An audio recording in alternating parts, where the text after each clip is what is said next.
የቢኒያምን ጨዋታዎች እስከ ዛሬ ድረስ ስታይ ምንድነው ጠንካራና ደካማ ጎኑ የምትለው ከሱ ጨዋታዎች ላይ? አው አታኪንግ ላይ ጥሩ ነው።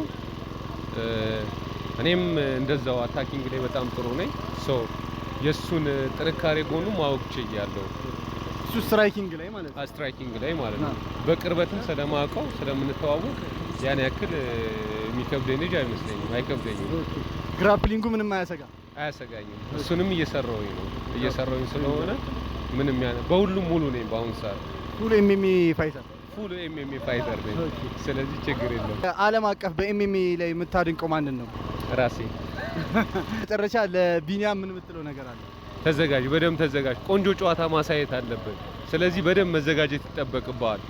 5 ደቂቃ ነው፣ 5 ደቂቃ 3 ዙር ነው። ስለዚህ ጥሩ ትንፋሽ፣ ጥሩ ጥንካሬ ይዘና ነው ሙለው።